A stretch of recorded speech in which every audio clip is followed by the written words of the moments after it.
ಒಂದೇ ಸಲ ಮೂರ್ನಾಲ್ಕು ಔಷಧಿಗಳನ್ನು ಟ್ಯಾಂಕ್ ನಲ್ಲಿ ಬೆರೆಸಿ ಸ್ಪ್ರೇ ಮಾಡ್ತಿದ್ದೀರಾ?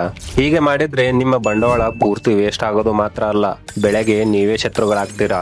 ಹೌದು, ತುಂಬಾ ಜನ ರೈತರು ಸಮಯ ಉಳಿತಾಯ ಆಗುತ್ತೆ ಅಂತ ಒಂದೇ ಸ್ಪ್ರೇ ಟ್ಯಾಂಕ್ ನಲ್ಲಿ ಕೀಟನಾಶಕ, ಶಿಲೀಂಧ್ರನಾಶಕ, ಟಾನಿಕ್, ಕೊನೆಗೆ ಕಳೆನಾಶಕ ಕೂಡ ಬೆರೆಸಿ ಸ್ಪ್ರೇ ಮಾಡ್ತಾರೆ. ಆದ್ರೆ ಹೀಗೆ ಬೇರೆ ಬೇರೆ ರಾಸಾಯನಿಕಗಳು ಒಂದೇ ಕಡೆ ಬೆರೆತಾಗ ಹಾಲು ಹೊಡೆದ ಹಾಗೆ ಔಷಧಿ ರಾಸಾಯನಿಕವಾಗಿ ಹೊಡೆದು ಹೋಗುತ್ತೆ. ಇದರಿಂದ ಔಷಧಿ ಪವರ್ ಪೂರ್ತಿ ಕಡಿಮೆ ಆಗಿ ಹೊಲದಲ್ಲಿ ರೋಗ ಕಡಿಮೆ ಆಗಲ್ಲ, ಕೀಟ ಸಾಯಲ್ಲ. ಜೊತೆಗೆ ಕೆಲವು ಸಲ ಆ ತೀವ್ರತೆಗೆ ಎಲೆಗಳು ಸುಟ್ಟು ಹೋಗ್ತವೆ. ಸಮಯ ವೇಸ್ಟ್ ಆಗ್ಬಾರ್ದು ಅಂತ ಹೀಗೆ ಮಾಡಿದ್ರೆ ನಿಮ್ಮ ಬಂಡವಾಳ ಹೋಗುತ್ತೆ, ಜೊತೆಗೆ ಬೆಳೆಯನ್ನು ನಿಮ್ಮ ಕೈಯಾರೆ ನಾಶ ಮಾಡಿಕೊಂಡ ಹಾಗಾಗುತ್ತೆ. ಅದಕ್ಕೆ ನೀವು ಮೂರ್ನಾಲ್ಕು ಔಷಧಿ ಒಟ್ಟಿಗೆ ಸ್ಪ್ರೇ ಮಾಡಬೇಕು ಅಂದ್ರೆ ಮೊದಲು ಜಾರ್ ಟೆಸ್ಟ್ ಮಾಡಿ.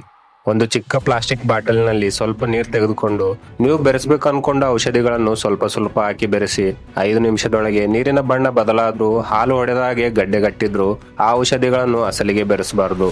ಅಷ್ಟೇ ಅಲ್ಲ, ಔಷಧಿ ಕೊಳ್ಳುವಾಗಲೇ ಅಂಗಡಿಯವರನ್ನು ಕೇಳಿ ಯಾವ ಔಷಧಿ ಜೊತೆ ಯಾವುದನ್ನು ಬೆರೆಸಬಹುದು, ಯಾವುದನ್ನು ಬೆರೆಸಬಾರದು ಅಂತ ಮೊದಲೇ ಗೊತ್ತಾದ್ರೆ ಆಮೇಲೆ ಟೆನ್ಷನ್ ಇರಲ್ಲ. ಈ ಚಿಕ್ಕ ಟ್ರಿಕ್ ಇಂದ ಸಾವಿರಾರು ರೂಪಾಯಿ ಉಳಿಸಿಕೊಳ್ಳಿ. ಈ ಉಪಯುಕ್ತ ವಿಷಯವನ್ನು ಪ್ರತಿ ರೈತನಿಗೂ ಶೇರ್ ಮಾಡಿ.